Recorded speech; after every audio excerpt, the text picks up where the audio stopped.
Hey everyone, welcome back to Riffs and Gigs. And today I'm here with Oscar and Chase from Those Once Loyal. Hello, Hi, man. Thanks for having Hi. us. how are we all doing? Yeah, Yeah, not too all bad to good. be honest. Yeah, living it up, 9 to 5, then doing awesome band things like moving house. That's a standard. So Oh, metal. I mean, my equivalent of the day was I decided to go to CX and buy some rechargeable batteries for my Xbox controller. I ended up walking out with a copy of Aladdin from Sega Mega Drive. So, I shouldn't loathe your life, but I really do.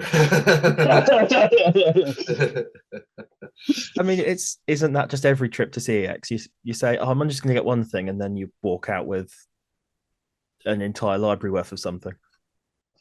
this is very, very true. Yeah, it's I either was that. just, Yeah, go on, man. Sorry. yeah, I just saw it and I was just like, you know what? It's £8 and it's in a box. And I was like, I bet that's worth more than that. So I'm gonna buy it. Is it? It's CEX. They love charging face for everything. You go in there for a Switch game, you could buy it new for the same price. This is very true. Yeah. Yeah. Every time we've gone into one, my partner's always gone straight to the Pokemon section, going cheaper price. Come on, I'm just like it just won't be. Yeah, Pokemon Emerald's like £130 right now, and it makes me want to cry. It's all right. Maybe one day all this band stuff will take off, and then you won't need to worry about that because you you're raking it. When all the promoters Exactly. eventually respond to my 20,000 emails a day, that will be when it happens. Only 20,000. If you're saying that's rookie numbers, then I need to stay up at night and prove you wrong. So obviously, moving away from CX and actually talking music, the big thing for you guys, yeah, because it's not really been a week, has it? Since obviously you guys released Glass Hands. Mhm. Obviously, it's got about three. The music video's got about 3K views on YouTube. Last time I checked, which was really cool. How was the reaction to it being? Do you want to take that one, Chase, first? well, yeah, like I think at first initially it's like it was quite slow, but then it's like starting to pick up throughout the week now, which is really good to see. And like the response we've had so far from people talking to us about the track, they seem to be really digging it, which is really cool considering it's quite a different track from like the other material. Like it's definitely a bit more of a modern twist, and we ended up playing this one in like drop A, I believe. So yeah, it's nice to see that our sort of experiment has seemed to pay off quite well. Yeah, it's one of those ones where, as if anyone's heard our material before, we're mostly predominantly like a melodic metalcore style band. So this sort of song we've come out is pretty much more on the modern hardcore vein, straight out the gate. It's like a slightly more numbed down version of Thrones stuff, and maybe a bit of Kubla Khan here and there. But it was a risk to take, and a lot of people have said they really like it, and we've had some good reviews from people too. So I like to think, as slow as it is that they're releasing something after about 2 years since the last track, it's come out really nicely, and I'm quite happy with it. Yeah, I was going to say it's been a couple of years since you guys have released anything because I think it was 23 that you released your EP in, wasn't it? If I've got that Yes, right. that's right. Yeah.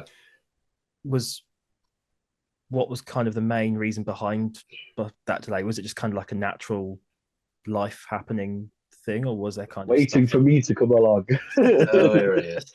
Um, with our band, unfortunately, for some reason, as long as we've been around, we've had a fairly stable lineup, bar the bassist, since we've started. So every time we do something, the bassist wouldn't last. And as any musician or music fan well knows, finding a bassist is almost impossible. So we'd go through people, would go through auditions, and this emo raccoon sitting over there would be scrabbling around in the bins, just waiting for us to pick him up. And you know what? We've given him a nice Take me. blanket and some tabs to learn, and he's taking the role. So it's one of the main reasons. Yeah, it's hard to say you want to release something when you haven't got a full lineup because you don't know what else is going to happen along the line. I guess with the full lineup, you're able to release something and be like, "Hey, we're a full lineup now as well." So it kind of it makes you more appealing, I guess. Would that be the right word? Yeah, I think it's one of those ones where it's as everyone knows, if you're not stable with the lineup, how people either think, you're either unfortunate or is it the band's fault? So it's nice to have, some grounding with someone that we've played a few live shows with Chase quite a lot. So we've got good grounding with him and we know it works in and out of the practice room. I mean, it's quite cool for me personally because I was looking when you sent over the stuff. I was looking at pictures and the lineup picture, and I was looking at you, Chase, thinking you look very familiar. And then I realized it was because I knew your old band, Beyond Your Design. Oh god. So it's great seeing you still doing stuff. I think that yeah, was man. I think that was the Met Lounge in Peterborough that I managed to catch you guys however many years Oh ago my it was. god.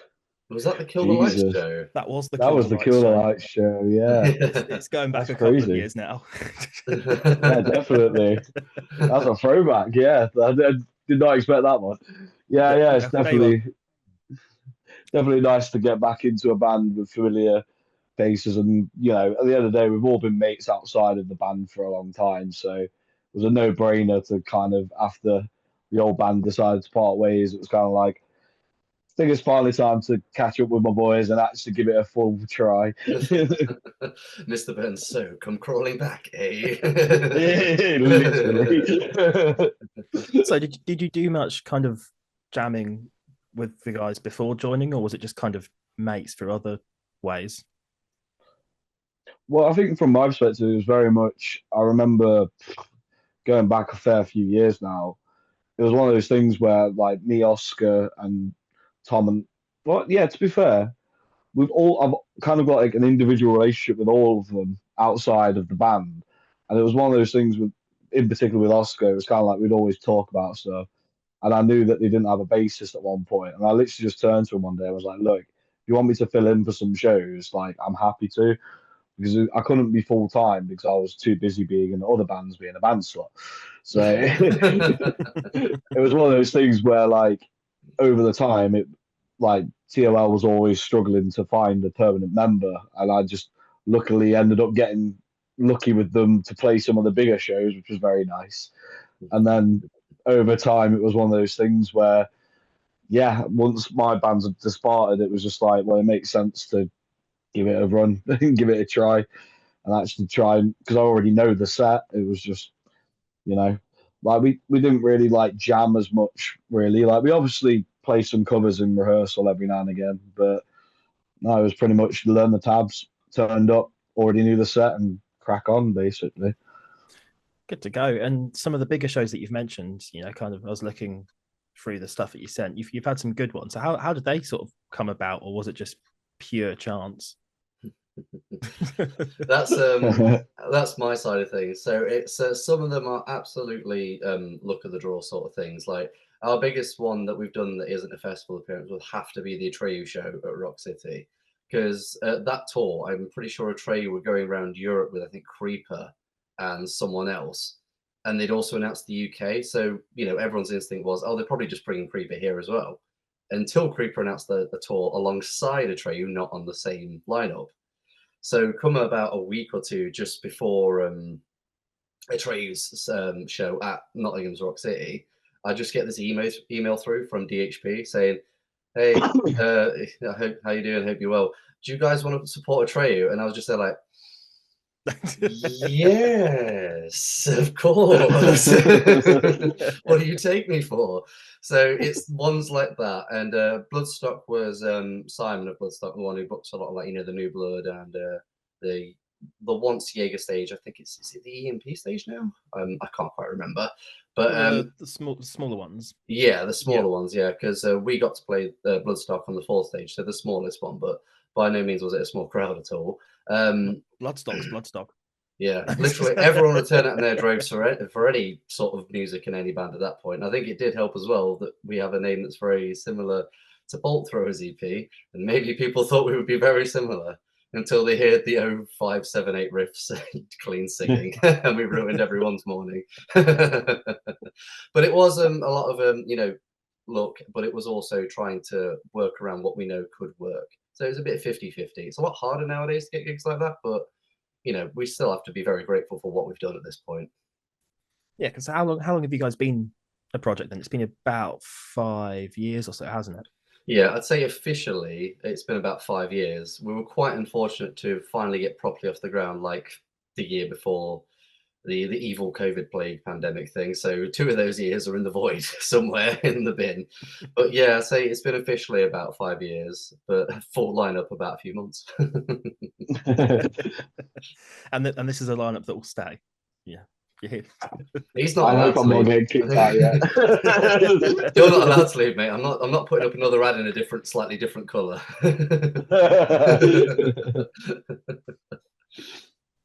So kind of going back to Glass Hands then, obviously, is it fair to say that this is kind of the start of this new era of the band, or was it just kind of a track that you had lying around that you wanted to just get out there? I would say that it's definitely start of a new era because when we had Tom's joined the band like a couple of years back now, I think it all blurs into one. He was a lot more forthright with writing drum tracks and things we could play along to, and he comes from quite a similar modern vein that I do. So when me and him wrote this one together, we were like, shit, that's all right actually. Let's reinvent ourselves with a bit of this, but a bit of the older stuff as well, of course, which will be the next thing we'll release. Will be a little bit more like the other stuff we've done, but it will probably. I will say Glass Hands is probably the start of probably a new era of us where we kind of branch out from just one specific style of metal. A bit more going on. That'd be quite cool because obviously you said it's kind of more modern hardcore, but I think instrumentally at least it still had some of those that metalcore sound in there. Yeah, of It's great, course. sort of straddling the two, which is quite nice. Yeah, it's got that like middle bit where it's just simple riff, chug, open note, panning sounds thing, and no cleans whatsoever. And then it's also got the like sort of it's like unearthed like sort of basic guitar riffs from like their more recent stuff. Like I think it was the Incinerate album that they did, which massive fan of Unearth, big influence on a lot of what we write. So yeah, it dabbles with both. You are definitely right. And then what is your kind of writing process? Is it very collaborative, or how do you guys write as a band? Well, I've not done any yet, but we're getting there.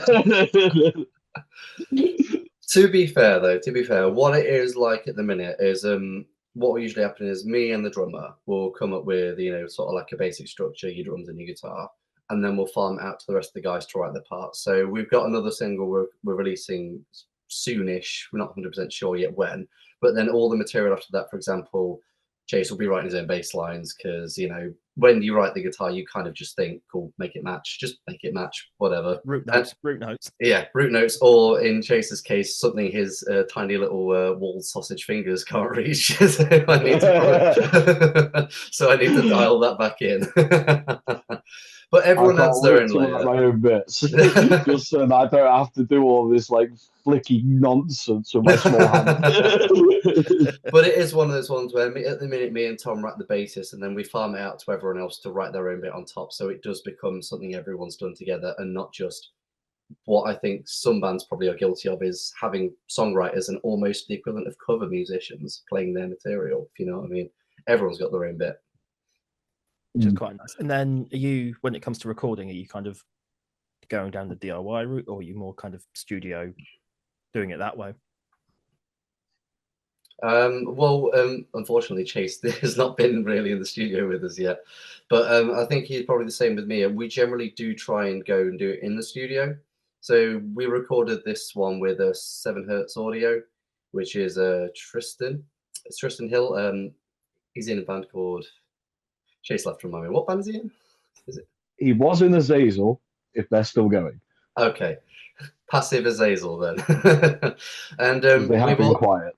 yeah, loads of bands have been quiet. Big things coming 24/7. So yeah, so we do generally go with people like him, and then it's also like Jigsaw Audio, which is Miroslav.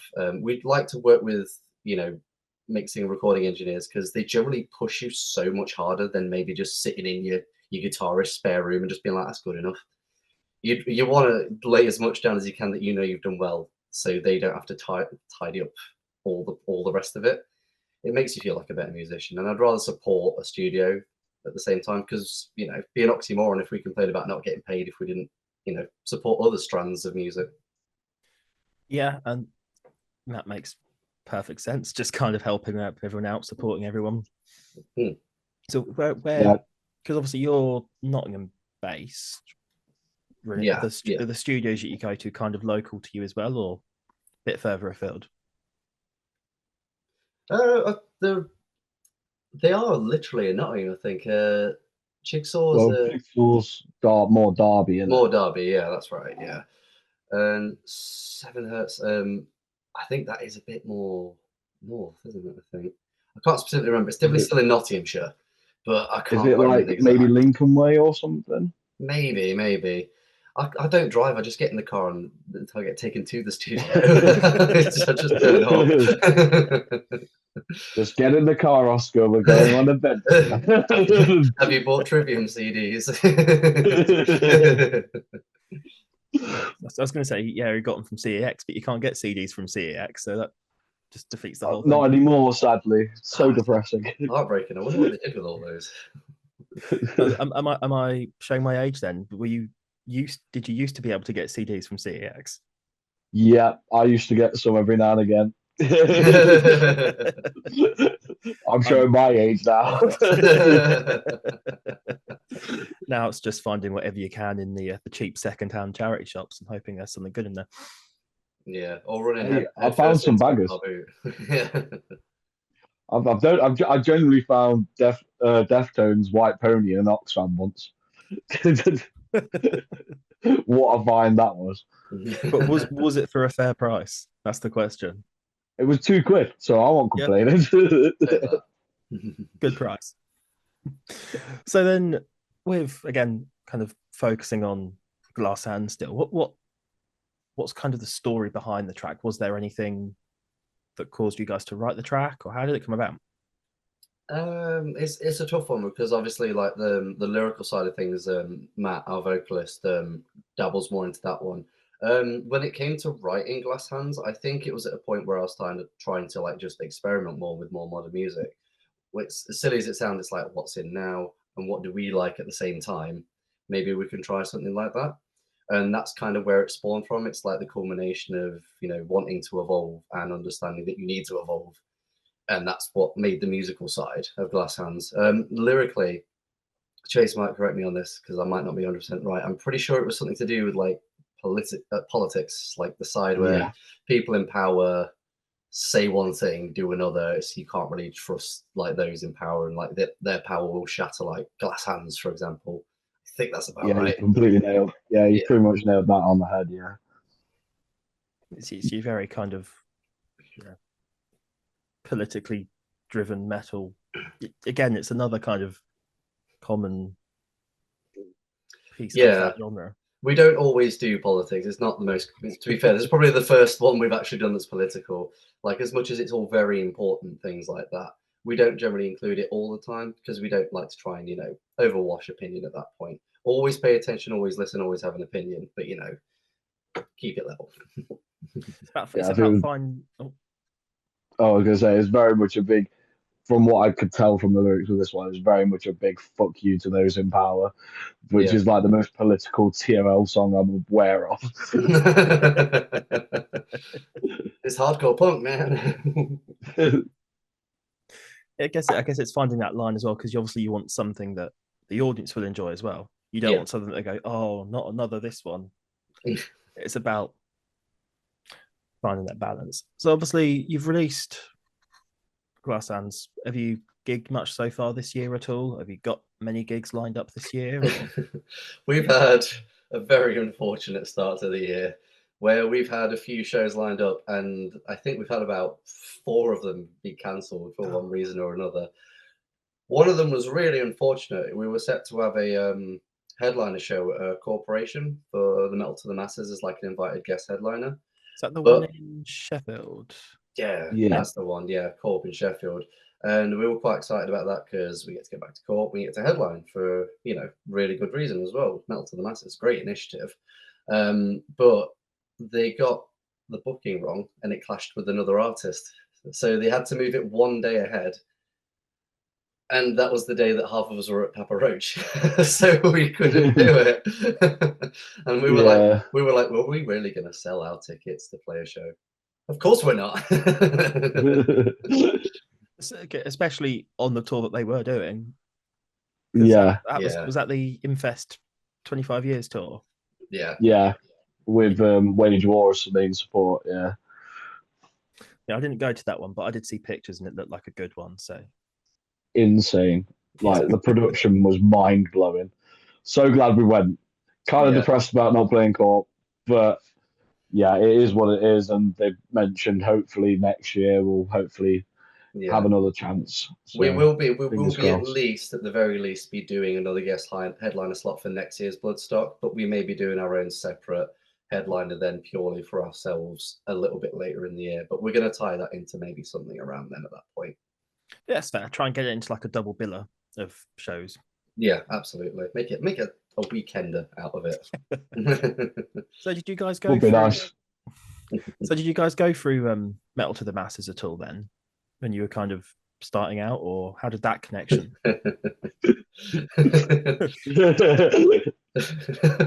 Chase, you played some of them with us, didn't you? Yeah, I played the semi-final heat, and I feel cursed because a lot of the time back then, most Metals of the Masters I've played with multiple bands over the years. I always seem to get that low gut wrenching, like never managed to get through a heat. And yeah, there was a semi-final, I think 2 years ago, maybe 3 years ago at this point. Was it really that long ago? The one we did? Yeah. Well, we played Bloodstock in 23, so it'll be the one before that. Yeah, so it would have been 22. Yeah. Oh my god, as if that was 3 years ago. Yeah. Yeah. We entered the initiative, we didn't get through, so we went, so let's just try and play it normally then. And as silly as it sounds, literally the year after, we did. I'm not saying that it works every time, because otherwise the bill would have about 10,000 bands on it. But it's one of those ones where it's never discount the initiative, because it's a really good way of getting exposure, at least if you don't make it. But don't think your music isn't worth trying to apply on your own anyway, because you never know what could happen. Yeah, I mean, I with my old band, we did the Cambridge heat last year as part of the East Anglia branch. There's a reason the Cambridge one isn't happening again this year. But organisation was terrible. But it was a foot in the door in a venue that we'd wanted to play, and networking. It was a great networking opportunity. So I think it all depends on your kind of mindset of how you approach it. Absolutely. Oh, 100%. Like when it comes to Metal to the Masters, like it is an absolute no-brainer. Like I say, I've done it multiple times in multiple bands since I was 14. I'm now 30. And the one thing about Metal to the Masters is it's always a packed out crowd. It's always a good show. You get to meet the other bands and network, like you say. And like I know that sometimes some bands get a bit disheartened about it, and it's like, no, don't get disheartened. You played to a full crowd. Like I recently, a band I managed, they didn't manage to get through, but like they were all like, yeah, it was still an amazing show, and that's the mentality you should have about it. Like, and it's one of those you keep coming back, keep doing it, and you never know, you might get through. And if it doesn't work, you do an Oscar and you send Simon Hill a message and just be like, we would like to play. And you never know, it might work out. Like, I think the main thing is just never give up with it. Just keep trying, that sort of thing, for sure. It's an amazing thing to do. Yeah. And, you know, you must be doing something right if you go, all right, then I'll email directly, and then you get it. So I imagine that's quite a nice feeling, at least, kind of going, you know what, we've got it off of ourselves. Yeah, it was a phenomenal year for shows for us, because it was the same year as Atreyu and the same year as Attila, all in the space of a few months between them, which is kind of like a sort of surreal moment, because you know most bands won't get those opportunities in their whole time trying. So it's as Jay says, and everyone knows, just go until you're told no. Because till then, you don't know. until your future self appears and tells you you're doing something wrong. you're fine. Yeah, till you're like, until like a future self knocks on your door, bald, dishevelled, teeth missing. Like, you shouldn't have played Bloodstock, boy. Look what it did. So it's where it all Case, started why going did wrong. you decide to be a musician? Yeah, okay. Or maybe you'll have the complete opposite effect, and you'll do so many gigs, you'll be able to afford whatever you want, whenever you want, and it'll all be all right. Maybe. Oh, the dream. It's a sad state of affairs nowadays, though, that isn't it? When you see massive bands saying like, touring funds pretty much 90% of our income, and if you don't do anything alongside of it, you've got a full-time job probably half the time or something like that.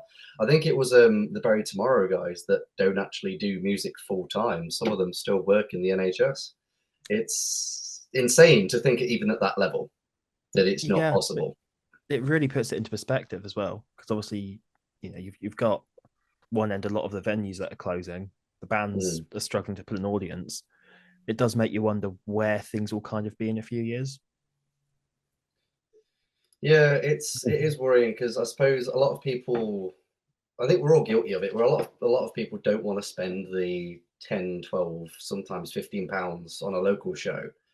And some people don't really want to travel to see their friends or even come out to see their friends. And a lot of people would rather just have a drink because they know they'll enjoy having a drink. They're used to that sort of thing. Or they'll rather just spend 60 to 100 quid on a massive band and then spend £45 on a shirt, which is how much Ghost are charging for their shirts on their tour at the minute. You saw that, which is. I mean, I'm seeing them on Sunday, or depending on when this is out, I will have already have seen them. And it's like it's 45 quid, but I'm like, it's. Are you gonna buy one? He's so gonna buy one. But I am also the type of person that would go to local gigs, so I do the best of both worlds, which I think everyone should. Yeah, that's duality. So if you're doing both, then no one can complain. It cancels out. It cancels out. Exactly. But and that's why you have no bank funds. Could be worse. I could have spent God knows how much on the Black Sabbath reunion tickets. Oh, yeah, that's too much. That's a whole other conversation. I bet people are so excited to stand in a giant football stadium watching Ozzy sing 3 songs while it probably sat in a wheelchair. Yeah, while it absolutely hammers it down, probably with an £8-9 plank 5 miles back from the front because of the half a century long golden circle. Have a good time, lads. That's another concept I've not quite understood. The whole golden circle, extra standing areas. It's just all, again, whole other conversation. Yes, it is. Yeah. Go to a local gig where they're literally begging you to stand right at the front so they can see you. Yeah, absolutely. Yes, because local venues love blue light, and we can't see past the blue light. At least blue light's better than red light if you're trying to get any nice photos. Yeah, the amount of photos that we've had come back and like, right, here's the whole album, about 5 of them are usable. I'm like, thank you. Again, with my old band, we played I can't remember who we were supporting, but we were supporting someone, and our entire 25-30 minute set was all red lighting.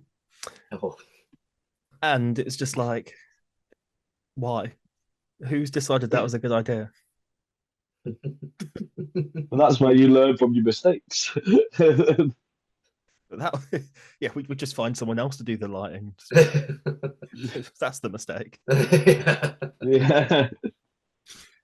So just wrapping it up, we've got a couple more questions. One kind of band focused, one a bit more wider. Obviously, you've mentioned a little bit about having another song ready to go at some point. Have we got anything else kind of in the pipeline for this year, or is it all just kind of taking it as it comes, seeing what happens? I was going to say, I think the main idea and focus is obviously we've got the second track already ready to go, and we've already just dropped one track, so we don't want to release both at the same time to make it kind of seem consistent, so we're still about on socials. We'll probably release that in a few months, and then it's a case of there's a couple of songs already written, I've obviously got to do my bits.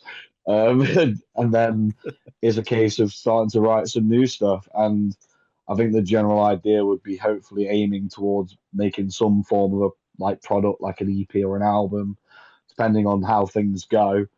It's just basically into the writing phase from now onwards. And then hopefully we'll have some material ready, jump into the studio not long after the second single's released to keep it consistent. Yeah, There's a absolutely. general idea. Yeah. Nice. And then kind of, have you got a time frame in mind, or just kind of as and when with these sort of things? I'd probably say with the next single, it'll be over the next couple months, it'll be out. We just need to make sure that we get the release perfectly correct this time, as we slipped up on trying something slightly different and may have missed the exact time it's supposed to drop on platforms by quite a few hours. So it didn't quite hit everyone's notice straight away. So this time we need to make sure it's all correct. We've got all the promotion we want in place and everything like that to make sure that this last one of the two that we're doing at the minute gets the most notice before we go back into the studio and do it all again. But I think the main idea is release more, stay more relevant. Don't just drop into the background. That makes, again, perfect sense. I mean, I guess kind of my last question, wrapping things up, kind of looking at it from the complete opposite end. Are there any local bands that you've kind of recently discovered or listened to, or ones that you're kind of like, we need to play with these guys? Someone in this chat is not allowed to speak. Go on, Chase, you can go first. How long do you want the list? Pick three bands. Oh, three. Okay. It might be more than three. I'm gonna Five. I'll definitely mention my two roster bands, Bleed the Fifth and Frame the Hero, which are obviously they're on my roster. They're both metalcore sort of vibes, so it'd be lovely to get us all together on a bill at some point. It's definitely one of my goals for this year or next year. But then there's more standout bands. Waterlines are absolutely killing it. Seething Akira again, like amazing band. And our boys from Nottingham, the 500, I have to mention them. They're like definitely the top of the local scene in my eyes for sure. Yeah, absolutely. First ones that comes to mind for me. I've got all their CDs and I'm keep spinning them in my car. It's fucking especially seeing the Akira's album as well. I just love a little bit of fucking rave shit that's just with those metal breakdowns. It's good vibes. Yeah. I'm waiting for the new 500 album to come through as well because I've just ordered it. So I'm like, come on, give it. Yeah, and I'll have to say, I think bands like some of the smaller ones, but definitely ones to keep an eye on. You've got like Only the Righteous. They've been around for a bit, and they've got some absolutely phenomenal music. They've got a real good brand identity online and everything like that. And of course, I have to shout out our boy Charlie from the band who recorded our video as well, which is absolutely fantastic. I'd also say our friends in Recall the Remains. They literally dropped a single the same day as us, so we're competing for dominance. And just kidding, of course. Like it's a really phenomenal song, and I encourage everyone to definitely have a little listen to that. Amazing musicians, lovely guys. And finally, after that, I'd like to give a shout out to Confide as well, a Nottingham band. They're a lot more eclectic in terms of their genre, but if you like everything, you'll probably like Confide because they give you a bit of everything. And they're going to be on a show. The Rescue Room supporting another local band called Bad Milk Blood Robot on their EP release. So if anyone's up Nottingham, get down and have a little listen. There you have it. Wicked shout out, yeah. I don't know a lot of bands. I really had to think then. I mean, my brain was like, how many more do you want? Oh, man. Also, please tell me that Bad Milk Blood Robot took their name from the was it the Japanese description of Alien or something? I think you might be right. I'm not 100% sure. I remember seeing it and thinking that's a great name for a band. So I really hope that another band had that same. It probably is, knowing because like I'm quite good friends with the guitarist Sama, and I think the singers Gaz. I can't quite remember, but like they're massively into like their sci-fi and horror and things like that. So it wouldn't surprise me at all if that was the case, or they're just absolutely insane and that was just the idea overall. But hey ho, it works. yeah. I love I can the amount of bands I've had like follow me or kind of interact with my posts, and I've not even listened to them, but I like them purely based on their name. So a good band name goes far. It stands out. It really does, exactly, yeah. Or you could just name it after a Bolt Thrower EP. And disappoint hundreds and hundreds of people. As long as no one's throwing anything at you, you're fine. I still remember when we did the Bloodstock show. I think we're the first band at the fourth stage to actually have security for our set, because the sound tech Charlie Anderson, he was like, "You're a hardcore metalcore band, aren't you?" And he went, "Fuck's sake!" And he just walked off and came back with 2 security guards. And just as the first song started, just a crowd surfer shot over the barricade. And I was like, "Yay, danger!" Yay! So you see the security guards coming. How disappointed do you think the fans are going to be? Prepping for the security. Oh man! But no, thank you so much for kind of reaching out, sending the stuff over, and coming on there. It's been really great talking to you guys. Yeah, it's been a lot of fun. This is probably, we've done a few interviews so far, and this is probably one of the most comfortable and easily flowing ones I've seen. You're really good at this, man. I really appreciate it. Thank you so much. No worries, bro. Yeah, no, Hey, really I tried nice. to sound really awkward and be like, "Thank you." Thank you. But yeah, thank you so much, and I will definitely keep an eye out for any of the new stuff when it's out.